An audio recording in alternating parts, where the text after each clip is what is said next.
All right, everybody. Welcome to another edition of From the Bottom Up. And today I picked an album, as you can see behind me. Figure it's kind of like a dark horse album. A lot of people aren't really too familiar with this band, but those who are love this group and they love this album. And we are talking about the James Gang and their second album, James Gang Rides Again, which featured Joe Walsh on vocals and guitar. Dale Peters on bass, Jim Fox on drums. And this album peaked at number 20. It went gold, and it came out all the way back in July of 1970 on ABC Records. And the producer is a familiar name, if you're familiar with it, Bill Szymczyk, who obviously is known for producing other Joe Walsh albums, and he's also familiar with Eagles fans, as he produced some of the bigger Eagles albums, Hotel California, Long Run. So this guy's been around the block, great producer, and this album, I just kind of wanted to shed some light on it because I think it's one of these underrated classics that as time has gone on, it's just even more rewarding and fulfilling when you listen to it, in my estimation. It's just amazing how these guys were able to capture the sound. They recorded it like in 69, so it came out in 1970. Seems like it's an album that's a little bit ahead of its time, but some great music here for sure. So we're going to rank all nine songs, and we're going to start off with number nine. I've got Ashton Park, which is a instrumental, and it's a very, very short instrumental. Kind of gives you a little taste of things to come on the album. And, I got it at number nine because obviously, if you watch my episodes here, I'm not too keen on instrumentals usually, but that's what I've got for this one here. Number nine, Ashton Park. Going to go down to number eight. We've got Woman. This song is great. It starts off with a thumping bass line. It's got some great guitar playing on here. But overall, I don't know. Something about the song just doesn't quite catch you as you would, even with all the great guitar playing in the beginning, where the bass line starts off and the drums kick in. It's a good song, but I would say it's just not quite as strong as the rest of the album, is how I would word that. Number seven, we've got Garden Gate, which was written by Just Walsh, Joe Walsh, and it's the shortest song on the album, clocking in at 1 minute and 36 seconds. Uh, Kind of blends in in off the songs, but it's a shorty, but it's a decent song. I really like Garden Gate's pretty cool. And that's going to take us down to another Joe Walsh written song, solo writing credit. We're talking about Thanks, which is another short song on the album. A little bit more, you can catch the lyrics. Definitely has some great guitar playing on it. It's one of those songs that short but sweet. That's how I would describe that one. And the next song I'm going to have you at number five is Far From Short, and it's obviously called The Bomber. Now, The Bomber also has like parts to it. We're talking, it's got the Closet Queen, Bolero, and Cast Your Fate to the Wind. So the way Joe Walsh described it, it's 7 minutes of a bunch of bits and pieces that were put together even before they had a recording contract, interestingly enough. And there is some history on here because of some of the releases. The band kind of got into some trouble here. So I'll read this to you so we get exact wording here. So on the initial pressings of the James Gang Rides Again, there's a minute and 25 seconds electric rendition of Maurice Ravel's Bolero, and it's interpolated into the song The Bomber. Now, Ravel's estate threatened suit against both the James Gang and ABC Records for its unauthorized use. So as a result, the track was edited and the Bolero section was removed on most pressings of the album. The edited song's running time knocked it all the way down to 5 minutes and 39 seconds from the 7 minutes plus it is on the full track.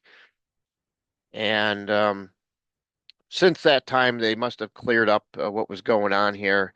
And the most recent CD reissues and everything, once again, contains the full version of the Bomber with the Bolero section restored. So at least we have it the way it was meant to be. However, they worked out all the legal ramifications on it, who knows, but it was worked out nonetheless.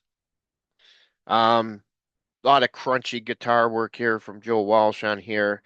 The song kind of starts off heavy, the middle kind of slows down a little, some instrumentation and everything, and then the end kicks right back up where it started off pretty much. So pretty cool tune. We got it at number 5. We'll just call it the Bomber. Number 4, I've got There I Go Again, which is another Joe Walsh solo recording written song. Um, and this one features Poco uh, member Rusty Young on pedal steel guitar. Poco has had many singers over the course of their career, many members, I should say, as well. And obviously, that's where Timothy B. Schmidt ended up coming from. So these guys all knew each other, and it's pretty cool to see Rusty Young playing on this song here. There I go again. And that's going to take us down to our number 3. And we are talking about the classic Ashes, the Rain, and I, which Joe Walsh described the song as it was a song that came out of a music class he was taking at Kent State. And they were getting into some classical music and came up with this descending progression. And yeah, this is just one of the classic James Gang songs. It doesn't really get much better than this, but I do have two songs higher than it. But man, this album is definitely a lost gem here. I definitely recommend it to anybody who likes this type music, and Joe Walsh especially. If you're a Joe Walsh fan, you got to have this album in your collection.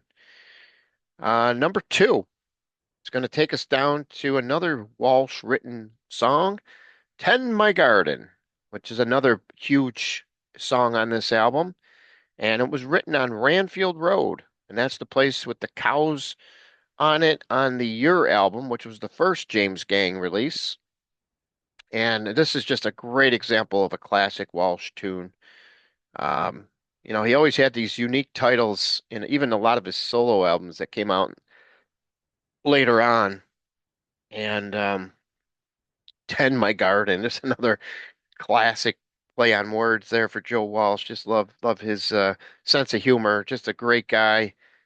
And that's what we got at number 2.